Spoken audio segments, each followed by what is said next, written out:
What's going on, guys? No Guides here. Welcome back to another video. Now in today's video we got a quick defending tutorial, but I'm going to go through some footage and show you some examples of how you should be defending in FIFA 21.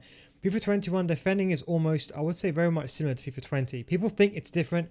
That's because animations don't work too well, the tackle animation doesn't work too well, but the run and jockey is still at the forefront. And I would say something that you should master. Of course, a run and jockey tutorial will be out very soon. Want to get the footage as soon as the next patch comes out, then the footage will be released. But for now, watch the latest patch video on running jockey from last year, because although running jockey may have changed slightly, the mechanics are still the same. You still hold the L2 and the R2 button, or LT and RT if you're on Xbox. The most important thing when you're defending is you have to remember this back four over here can never break shape. You're going to pretend and you're going to say that when you have your back four broken at any time, when integrity is broken, you have to think that you're going to concede no matter what. That's the logic you have to have when you're playing FIFA. Truthfully speaking, the reason people are conceding is they're so used to playing aggressive with one of these two players. They run out, and because through balls are so effective, it is so easy for your opponent to get in behind. So you cannot use your back four. What I would say is try to make a rule is from your back four from now on, you don't touch your back four, and if you do, you only run backwards or you hold your ground, but you never advance forward. That's the most important thing. We all like to say we do that, but when it comes into real game examples, if you try to record your gameplay and you watch your back, you probably see that most of the goals that you concede is from doing this. Even myself, I try my best to not do it, but it just naturally happens because we're more used to playing aggressively, especially when we're losing and we do make mistakes. But what's of paramount importance above that is using the use of the CDMs. The reason why I recommend two CDM variations, especially like the 4-2-3-1, is because you have two CDMs in place. Generally speaking, two CDMs, one where you can run out with and you always have one like emergency guy to run back with, is the best combination. Formations like the 4-1-2 and 2-second variation are decent formations, but the issue is you only have one CDM. The benefit with like a 4-2-3-1, you have two CDMs to maintain stability. So this example, I'm going to let it play first. As you see, my opponent has the ball, but this time I just follow along with Sissoko. You see, I don't actually change players, and I get the ball with Sissoko. Now, this was very important. A lot of players, when they're in this position, they make the choice to change to this left back. Now, you see, the issue is if I change to this left back over here and I brought him out, what happens is that the game shifts the defensive line along. So let's say, for example, I move this defender to over here. Let's just say, for example, right? Then this whole defensive line, it contracts, it becomes more narrow, it contracts, and it becomes shorter. And it kind of moves down towards the ball side. So what that means is it leaves space in behind for your opponents to run inside the box, where your opponent can do a cross inside the box, and it leaves options open. So the key thing is, if you can't run out with your centre back, just leave them as it is. But with your CDMs, you can do so. So watch, I maintain using my CDM instead of changing to my left back. Now, okay, although in theory my left back in the situation is closer to the ball, but you're better off just using your CDM, running with my CDM. As you can see, I'm running my CDM towards the ball carrier, and as you can see, once I'm over here, I'm running jockeying. But you see, the most important thing is, if your opponent decides to turn away, you never chase him. This is what's very important as well. The reason why people are conceding a lot this year as well is because people are chasing the player, and because now I think this year you can get away with making these no-look passes. So you could, for example, face this way, then make a pass going backwards, and that pass will go through most of the time. So the most important thing is letting your opponent go. You have to have the analysis and the situation awareness of thinking, okay, this is not someone like Robben in real life. Robben, who's left-footed, is known for cutting inside and shooting on his left foot. The chance of that happening is very low. If someone tries to take a shoot out, if someone tries and they want to exercise taking a shot outside the box, I would say very much gladly welcome it. The chance of it going in is so low.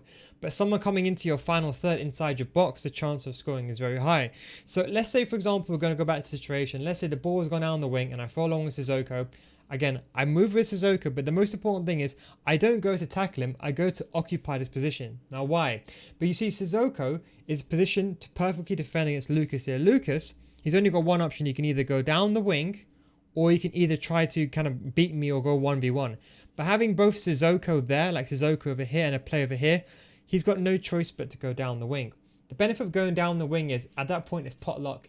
The cross comes in, you have to assume your defender is in the way, but he wants to get the ball to his feet, to his strike, and ideally be in this position to score a goal. So instead of defending Lucas, what I actually defend is the center area of the goal. So with Sissoko, look, see how I man-marked the striker? And then as soon as he moves away and he passed the ball to Pogba, I'm not thinking over here, okay, let me go cut the pass out, because that's the incorrect thing to do. Because if you try to cut this might seem that the right thing to do logically, but if you try to cut this pass out, by the time the ball gets to this player, Sissoko will be over here, then he'll be through on goal. So trying to cut this passing lane is the wrong thing to do. What you want to do is reposition yourself as a more defensive position. So for example, with Sissoko, instead of running and cutting that pass lane, I'd be thinking to run back over here. The reason why is if I run backwards and I stand just over here, I'm doing two things. Firstly, I'm basically preventing him from going and running towards me. That means that he can't go forward towards goal anymore. That's number one. That's an extra barrier in his place. And number two, more importantly, by standing over here, I can then react. If for example, this player has the ball and he passed the ball downwards, I can react. If the person goes upwards, I can react. If the person goes downwards, I can react. By being towards the center of the goal, defend the center of the goal first, I can react. And that's the most important thing, is holding the ground. So as you can see over here, as soon as he makes the pass back up, you see how I position myself just over there. And you see the differences. Now, of course, I ran out in the end. I made a mistake. But you see the difference. He was forced over here to make a pass upwards back to his CDM as opposed to going forward, because he knew that Sissoko was in the way. And even then, you can see by positioning myself, yes, I made a mistake and I saw the passing lane. I tried to cut out by being aggressive. I should not have done this. I was winning 1-0. I'm not losing. There's no need to be aggressive. The most important thing is defending the striker. But as you can see, I tried to cut the pass in. And even if I don't recover, you see, look, I still hold the run and jockey and I run long. But this is the most important thing. I'm not running towards the ball. I'm running to the space in front of him. So I'm not actually moving the left analog stick towards the ball. I'm trying to basically get in front of him. So basically I'm trying to say I want my player Sissoko to go in front of Dembele, assuming that the body is basically blocking Dembele out. That's the way I'm defending. I'm not moving towards the ball carrier, my left analog stick.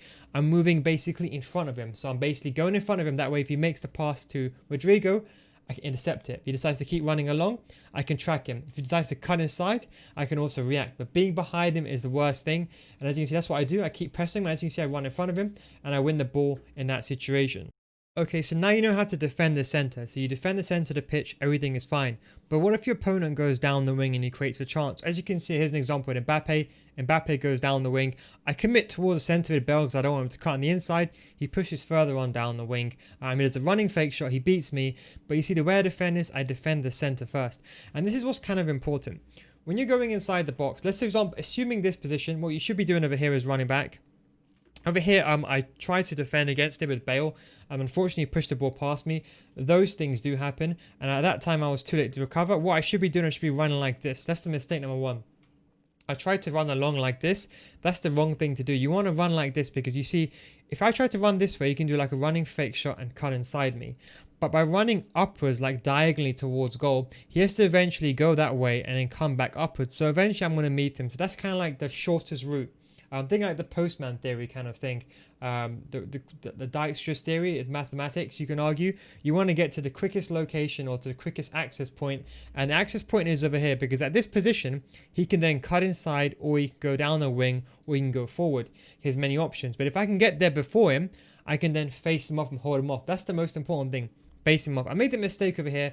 But what's more important is when I'm down the wing over here, once I realize I'm in trouble, I switch to one of my centre backs here. So I switch to, for example, one of these players. Now, what's important here? You see that little gold icon above their head? That's the second defender switch icon. Make sure that's on in settings. You have to go to your settings, controller settings, and make sure the second defender switch icon is on. What this means is if you press the L1 or the LB button, that means when you press it, it will guarantee switch to this player like so. So as you can see, I get the ball over here. I'm just going to slow this down a tad bit and go over this again. So you can see he's cut inside. Okay, now Bale is gone. Now if Bale was in front of him, I would have still stayed with him and tried to hold him off. I would have held the run and jockey and just tried to basically put him off. He can't really shoot from there, so I'll try to stop the ball from going inside the box. Bale is now behind the ball. There's no point selecting Bale because he's pointless. Now, Mbappe is running, and yes, of course, you can go down here and take a shot towards goal, but very rarely players would do that. They'll probably look towards to going over here, crossing the ball in, or getting the ball over here and passing the ball inside the box. So what I do is I press the L1 button, as you can see, and as you can see, I switch to the play with the gold icon above his head. This play over here, press the L1 button. Now I switch to this guy. Now the immediate thing I have to think about is, okay, yes, Mbappe is free, but there's also players in the box. Now, in theory, if you took the chance here, the chance for Mbappe shooting, especially on his, don't forget Mbappe is right-footed, he hasn't got a left foot. He's got a 4-star weak foot, but it's not a 5-star, and he's not left-footed. So I can take the risk by letting him go on his weaker foot.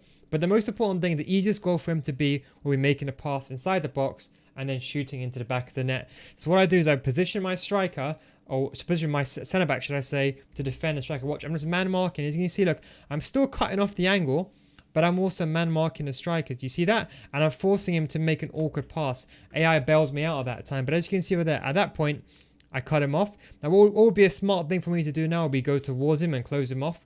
But as you can see, he made a mistake and he tried to close the ball in. But the most important thing is you see I'm man marking the strikers and then I'm reacting. So always anticipate where the danger area is first and always defend the main striker first. Okay, now here's an example of something you don't want to do. As you can see, my opponent is playing in white. We're going to be mainly concentrating on the play in white.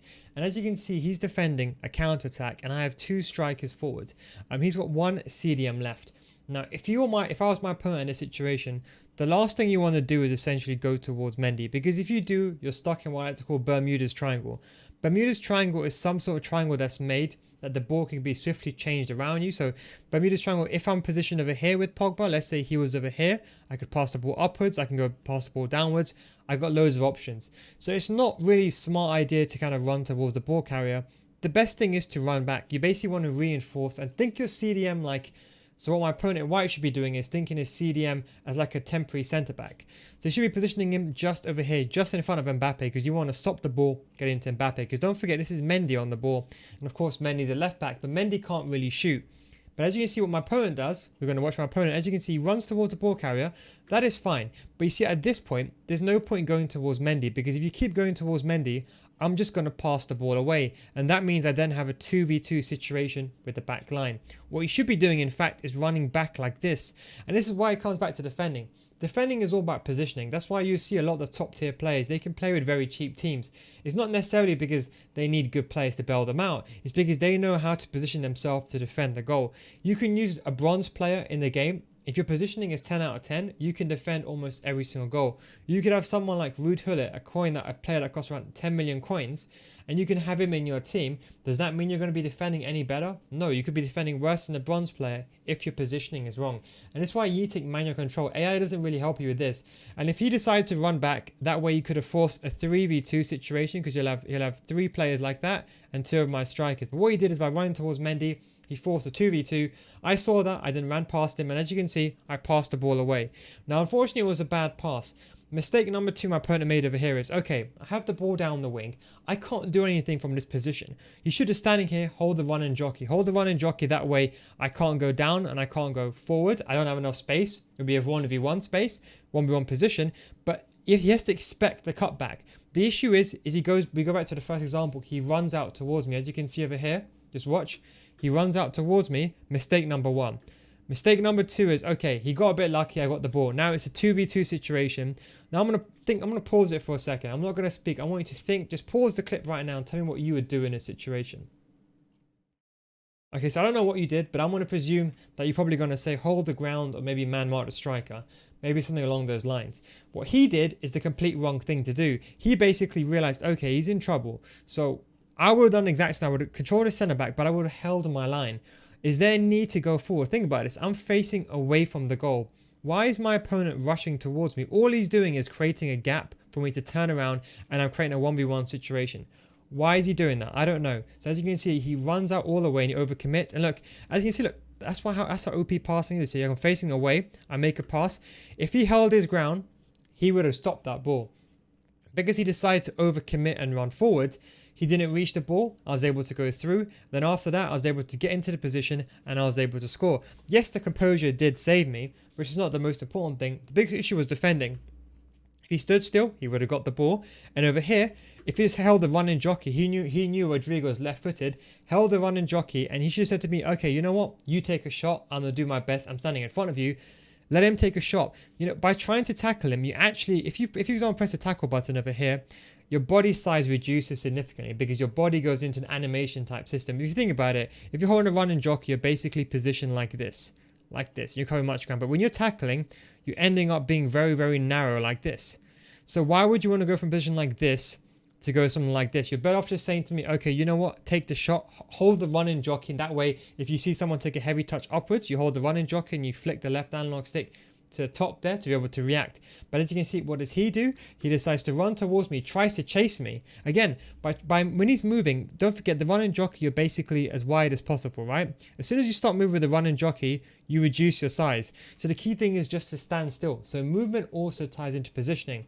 If you just stand still, your body is big as possible, you appear bigger, you get a bigger chance of reacting and stopping a ball with AI block as opposed to moving. As you can see, as he moves, it makes it easy for me to react. Now, I know, for example, I can then turn him, trick him, then turn him around. As you can see, look, he commits to me for no reason. I'm facing away from goal. I can't shoot here, but he overcommits and I simply turn around and I score. And that's what the biggest issue with defending is just moving out too quickly. Okay, so what if your back four is completely naked, as I like to call them, where they got no one else next to them and your CDMs are nowhere in sight? So in this situation over here, I cannot go ahead and select my CDM because he's too far away. By the time my right stick switch towards my CDM and I run back with him, Mbappe can very simply do a fake shot and get through on goal. So over here, the best thing for me to do is to run back. And as you can see, I'm going to let this play first, so I'll walk you through what I did. So I ran in jockey and I knew Mbappe was right-footed. So he needs to ideally get into this vicinity over here. So let him, if he wants to go up and down, let him have the freedom. The most important thing is you don't let him go in front. So as you can see, he wants to run up and down. I'll go with him. He beats me with a very nice fake shot. I'm going to find a defender. As you can see, I switch defenders. But watch, I go along with him. I switch players. And that's it. I hold the running jockey. But you see, I don't overcommit towards him. I just hold the running jockey. And yes, he beat me. But I wait for the opportune moment to defend. So it does look like I'm doing nothing. But what I'm essentially doing over here is I'm restricting his movement. I'm saying to him over here, okay, I don't want you to go down the wing if you down into the middle, because if he goes down the middle, he has a complete one-on-one and can take a shot towards goal. If you take a shot from this angle, it's very, very low for him to score, because don't forget he's right-footed, okay? So yes, he can cut inside, but if I know he's going to do that, I can kind of predict what he's doing and stop it. So again, I stop him going down the middle. Then he beats me with the first defender. So here I get screwed. Good defend, good attack from my opponent, a good fake shot. Now I switch to my other defender and I run back. Again, I'm not running towards the ball. I'm running to where the ball is going to be. Remember I said in the second example, you want to run basically in front of your opponent. You want to basically block him. You want to act as a barricade. You don't want to go towards him and tackle the ball. You want to act as a deterrent. So again, I let him go forward. But again, I swift to the right hand side. You see, I don't go towards the ball. I go to the right hand side because I know eventually he's going to have to come off and square me off one-on-one. If you try to be aggressive here, he's going to just do a running fake shot past you and you're done. So at least by running backwards into the space, occupying the main danger area, protecting the center of the goal, you face a 1v1 situation and then he has to then beat you. And if he gets past you at that point, you can say to him, good goal. But last thing you want him to do is get through cheaply. So as you can see, I move to the right hand side and he's so fast, I'll be able to recover. And I switch to Kyle Walker because here I realize, okay, I switched to in the beginning here. Switch to Wan-Bissaka. Here I realize I'm too far away, so I press the L1 button and I switch back to Kyle Walker again. Oh, in this situation, so Walker. So here, as you can see, and I expect him to now either do a fake shot or to cut inside. So I'm no longer running anymore. I activate the running jockey. So I'm running now normally because I want to get top speed, and then I hold the running jockey. So what do? I make myself big. You see that? So he stops, I stop as well. You see that? And as you can see, I went a bit aggressive here, too aggressive, and as you can see, I made a mistake by committing forward. I should have done that, I should have maintained my ground. But after he did get through, again, because he was running away from goal, I never really panicked. You see, if he's running away from goal, I never chased him. What it is, I just curved my run. So I'm always, what I'm doing when I'm defending, I'm always protecting the angle towards goal. I'm saying, okay, if you're going to take a shot from that distance, can I block it? That's the way I'm thinking about defending. I'm not thinking about getting the ball back. I'm thinking, I want you to take a shot. You can take the shot with the least possible chance of scoring or the worst angle. And as you can see, when he takes a fake shot away, I'm not going towards him. I basically just curve around. As you can see, curve around. And as you can see, I go forward too much. Now this time I thought I could win the ball. He does a very nice drag back. He outplayed me there. Then I win the final defender. I press the L1 button and I switch. And at this point, I know that Mbappe is going to cut on his right foot because he's right-footed. So what I do is I basically go towards him, hold the running jockey, and I stand my ground and I walk into him. You see, I don't tackle him, I walk in. This is the key thing here. Run and jockey, I literally walk into him. But the key thing is, the way I walk into him is I walk into him like this. I don't go into the ball, I go into where the ball is going to be. And as you can see, I win the ball without even pressing the tackle button. So whether your tackle is X or circle, whatever your tackle button is, I don't press it, I just run into him. And that's the most important thing. Understanding that positioning is the most important thing.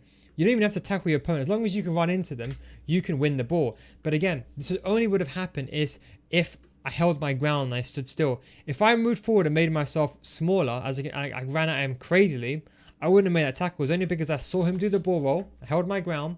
At this point, I saw him do the ball roll, I expected it, and then I started aggressively going towards him. But that is how easy it is. And obviously, it looks easy to do. When you try this in game, you will suffer. But I want you to defend. I want you to remember to defend the goal first. Do not worry if he's going down the wing. Defend the goal first. It doesn't matter if you lose a couple of games now. What I'm trying to teach you is defend the correct way. Lose a couple of games now. In the long run, it will benefit you.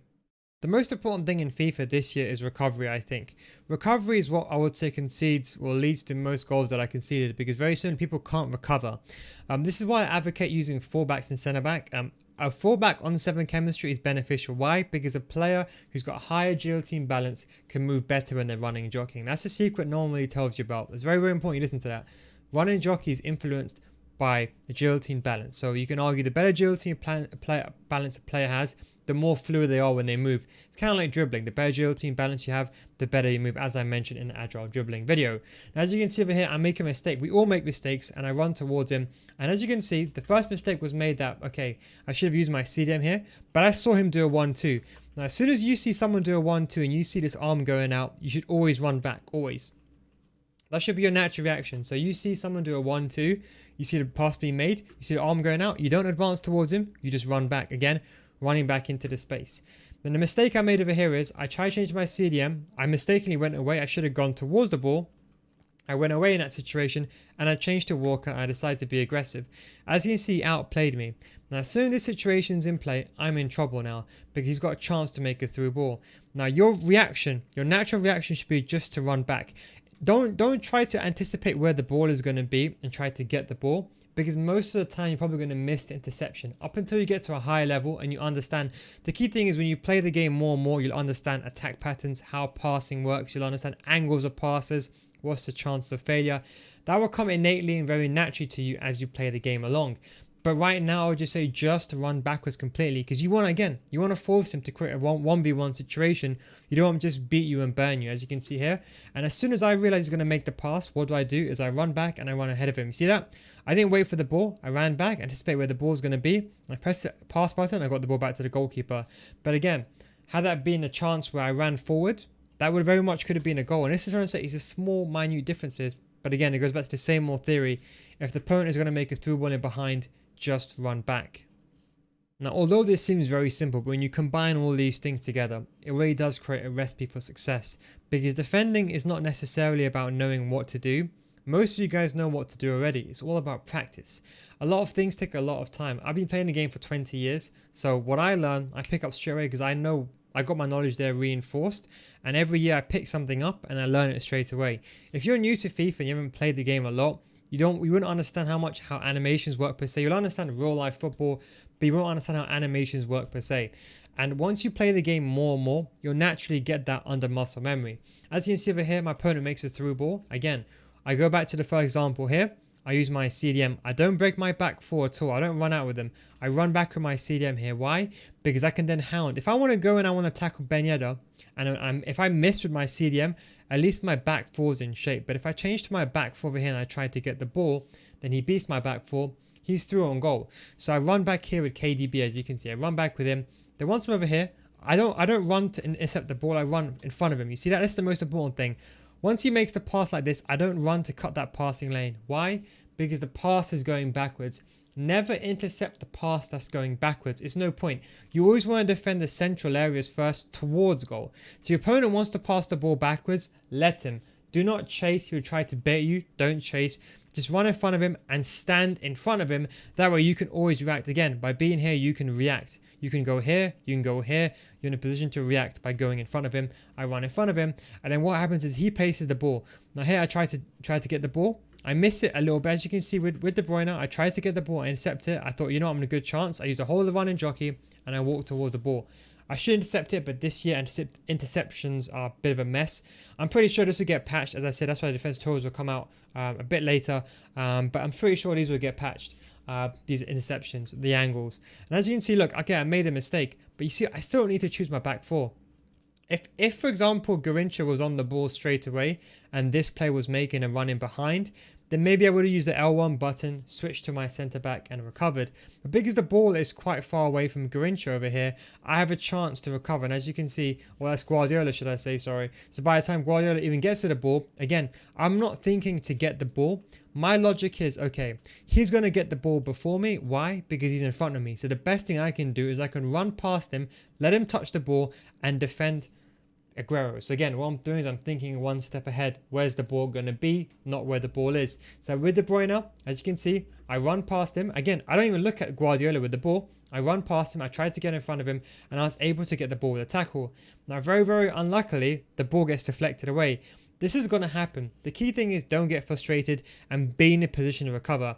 The reason people are struggling with deflections this year is because their defending is very bad. They're in a bad position to recover and then that's why they concede. But if you're like me and you did this and you realize, okay, you know what, forget the ball, run past him. Then I got the ball away. Okay, fine. Here, De Bruyne, again, I'm not thinking of going towards the ball. I'm thinking, okay, I know that player's going to get the ball first and he's going to pass the ball to Guardiola or do a quick 1-2. So my instance is not to get the ball with De Bruyne over there. My instance is just to run back here and be more passive. As you can see here with De Bruyne, I run to the left-hand side. You see that? And that's how I block the angle out. And then as you can see, he turns around and he forces the ball upwards. Again, I don't commit towards him. He goes upwards. And then over here, I go, and after I realize, okay, he can't pass anyone. There's only one option down the wing. And I realize, okay, here I'm in a bit of a trouble. He's going to make a pass anyway. So the best thing I can do is run towards him. Now, if there was another player over here, let's say, for example, this player over here was over here. If there was a player over here, I wouldn't have ran out with De Bruyne because that means that he could have made a pass to a striker and he could have had a pass to Messi and he could have had a shot towards goal. That's too much of a high risk to take. There's no need to do that. So player here, I don't take the risk. But because both the players are in this direction, what I do is I curve my run and then I intercept the ball. You see that? So watch, I curve my run, I intercept the ball and I block it. I block the pass going to the two strikers. So again, I'm going to recap this. Ball comes across, I make a tackle, I mess up. Okay, fine. How do I recover? I don't go towards the ball carrier. I run back into the space. Block the center of the goal first. Okay, he decides to go away. I don't overcommit. Here I realize, okay, there's no strikers. This person over here is covered by this defender.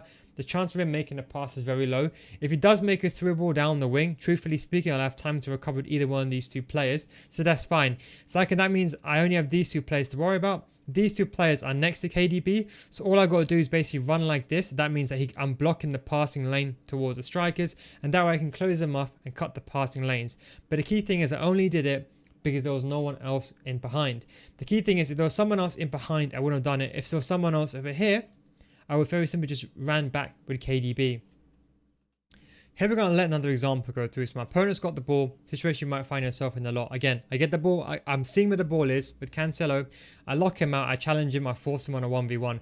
I let him make the decision, you see that? I don't go towards him too much, but I drift towards him, I kind of guess what he's doing and I make a mistake. Okay, fine. I made a mistake, I shouldn't have done it. I'm in trouble. What's the best thing to do is I press the L1 button. And generally speaking, when you press it, again, this will come with experience. You will know roughly when you're in this position. If you press the L1 button, you'll always go to this player roughly. If you're ever in trouble with player switching, just press the L1 button. So let's say, for example, let's say, for example, there's two players over here. And let's say the second defender mark is above this person, but you press the L1 button once and it changes to this guy.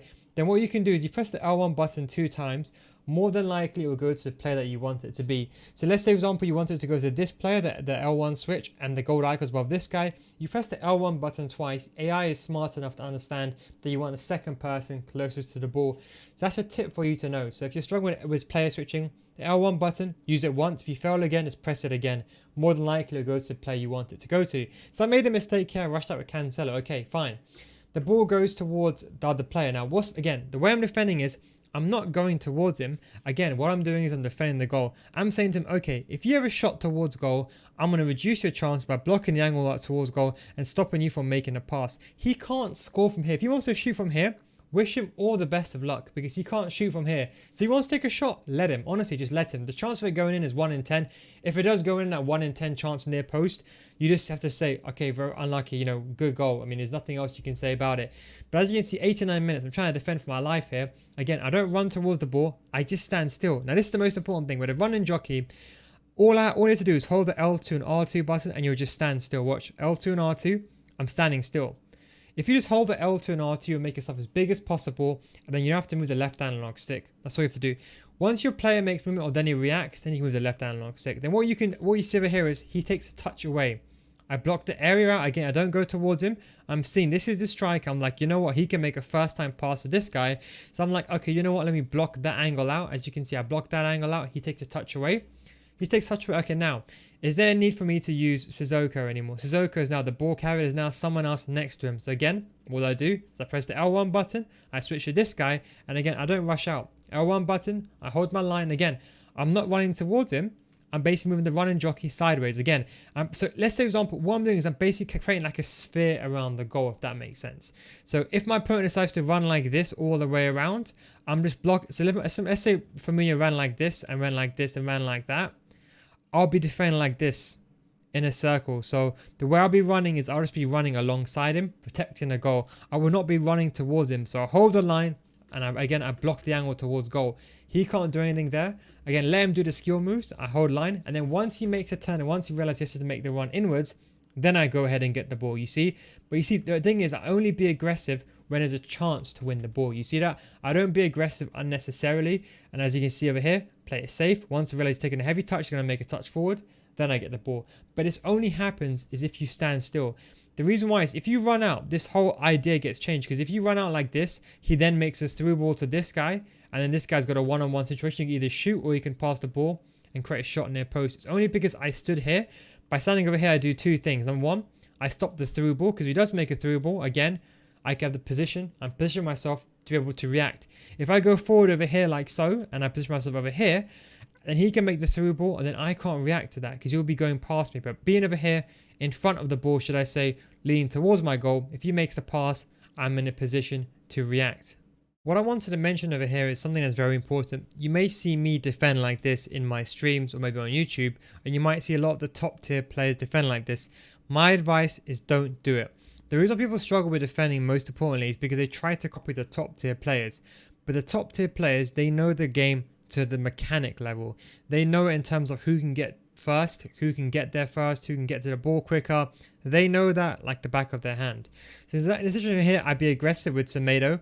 Because I know by being aggressive with Semedo, I knew that Firmino was on the ball, he's got 80 pace, and I knew that Semedo with a shadow has got 94 sprint speed. So I knew that I could always outpace Firmino if that ball got through. That's why I made that aggressive push forward. These are the things you have to take into account. So if you're going to be aggressive like so, you should never do this, by the way. But I was saying, I did it because I thought, you know what, I can take the risk here because I know he's too slow. Then once I make the run going forward, again, with Semedo, I'm not running towards the ball. I'm now aiming in front of the ball. And I know because Firmino has the ball and he's slower than Semedo, Semedo will catch up and Semedo will win the ball. And these are the small differences what I say would separate the top tier players from the lower tier players, is that they just understand the game a bit better. So they're able to react and be aggressive when they need to, as opposed to being aggressive aimlessly. Another example is over here. So another example over here is running back. So again, what I should be doing over here is holding my line. But I knew that Mendy was a left back. I knew that Salah was going away from goal. And then I knew that, okay, I can be aggressive. I can keep applying pressure as long as moving away from the ball, should I say, and moving away from goal. If this player was positioned over here, like so, and then I wouldn't be aggressive because then he could just make a pass, do a through ball down the wing, and I would have been screwed. So I'm only aggressive over here because I know there's no one else down the wing. So that's why I changed to Mendy and I commit towards him. And as you can see, because I realized there's a good chance we win the ball, and that's why I was aggressive. But again, it was all about reading. Now, had I messed that pass up, the most important thing is, had I messed that up, how would I recover? I would choose one on my back four and I'd run back. The reason why I'm showing you these clips, I'm showing you, yes, you can still defend aggressively, but the most important thing is don't do it. Not until you understand the game very well, especially if you're a lower tier player. If you're like a gold 1 player, by all means try to be aggressive, but do it with your CDMs. Being aggressive with your back four is almost pointless. I just want to show you one final example, a staple way of how I defend. If you're going to take one thing account from this video, just watch this clip, and this I would say is the epitome of defending very effectively and not letting your opponent score. Again, the exact same principles we talked about. My opponent's got the ball. Okay, fine. Here, I'm in trouble. So what do is the first thing, I don't break integrity of my back four. I keep my back four in shape. Step number one, complete. Step number two is choose a CDM. Now, had he been outside my box, I could not run that far with my CDM. But because he's basically in the middle of the pitch, so let's go like this, beat these two guys, and then go towards goal, I can afford to use my CDM. And if he does trying to create a 1v1, I could always switch to my left back or right back or right centre back or left centre back and recover. But because he's so far away from goal, I run back with my CDM. As you can see, I run back and I go towards him, and I realize, okay, there is a chance for him to make a pass or through ball like so to this player, or there's a chance for him to turn. So again, I'm thinking of, okay, let me get in front of him, that way I can react. So again, I run past him, you see? That's the most important thing. I'm saying to him, okay, you know what? You run into that space, that's fine. But what I'm doing by running past him is now I can trace him, and this is important. Had I not run with Pogba over here, I would have had to use my centre back. Now bringing my centre back along would have created a 2v2 situation. Do you see that? It will be a 2-on-2 situation with both an attacker and another centre back. But because I used Pogba, I effectively created a 3v2 situation. So I got numerical advantage. But that advantage only appears because I used my CDM. And as you can see, my CDM, watch, I don't let go of my CDM, I stay with him. And as you can see, look, I hold the running jockey, I just trace him. Again, I'm not running towards him, I'm not trying to tackle him. I'm just saying, okay, you're running like this. I'm basically curving myself around. Again, protecting the goal, as I mentioned. Protecting the goal like so. Then as soon as he makes the fake shot inwards, then I go towards him and then I realize, okay, you know what? He's in a fake shot, and watch. As soon as he does it, like so, I'm not thinking, okay, I'm not thinking he's going to do a fake shot backwards, so I still hold my ground. But the benefit of the running jockey, even with someone like Pogba, look how quickly you can recover. So look, he's beat me with running with like a fake shot inwards, but look, with the running jockey, look how swiftly I can move to the left-hand side and recover. Look at that. Do you see that? And that is enough for me to put him off and get the ball. So this is what's important, is recovery. So he creates the run inwards. Again, I overcommit and I force him. So that way, if he tries to take a shot over here, that way you can't take a shot. You can try to make a pass, and I can always switch to these two guys and block the angle towards goal. But the most important thing is I'm blocking the angle, I'm blocking the shot. And that's the approach you should have to defending. Your approach to defending should be, I need to defend the goal. You should be thinking in the back of your head, okay, if my opponent's going to take a shot, I'd rather him take a shot from outside the box as opposed to here inside the box. Let him take it from here and take the risk. Why take it from the inside? That's when you're defending. Your objective should not be, okay, I need to get the ball back. Your objective should be, okay, I need to defend the goal. He's going to shoot no matter what. I can't stop my opponent from shooting, but if he is going to shoot, the best thing I can do in my control is give him the least possible chance of scoring, whether that's at an off angle or outside the box. But the most important thing is defending the goal first. Give that a try. Let me know how that goes. I'll have a training system implemented for you to use the running jockey and test it out. That'll be coming out soon. Thanks for watching, guys. Hope you enjoyed these quick examples that I went through. Take it easy, and I'll catch you next time. Peace out.